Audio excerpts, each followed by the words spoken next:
Nizay ilay fio tsy andriny reto mpijery eto amin'ny CCSK reto ny fivoahan'ity rideau ity. Zany hoe miobanaranao zany dia Sangy Mahery, tantara nosoratan'ireo Dilisy tany amin'ny taona 30 tany. Mampalahelo, misy fampiomezana indraindray kanefa mifono anatra sy afatra mafonja ho an'ireo mpanatrika ihany koa. Ravahan'ireo kalony fahiny nosoratan'Andratianarivo.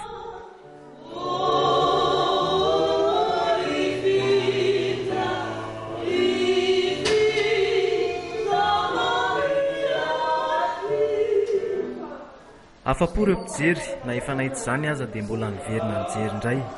Hafa ihany ny teatra malagasy. Finaritra be fa mahasosotra fotsiny reny maty reny ny rôlony eny Efa nahita ny Sangy Mahery ianao? Fahiny fahadola mbola tsara ihany izy nahita fa mbola tsara hatramin'izao, mbola mahetsika valy fotoana. Manao na Zokonjokony dia tiako ilay izy. ilay tanora milalao anazy, ilay tanora ohatrany. Tena tsara le efa tena mahay reny tanora reny, tena tsara mihitsy ilay tena afa-po.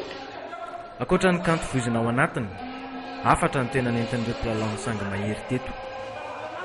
Ankoatra ny mahatantara azy aloha zany voalohany indrindra ny teatra, fanabeazana, fampianarana, kolontsaina. Izay aloha voalohany. Famelomana an'ilay tantara dia izay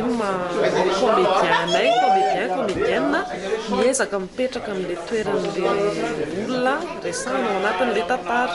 Androany zao raha ny voaly dia iny raha ny voaly mitomany, ory, miferin'aina, iny izy iny tsy ninahy iny fa raha ny voaly.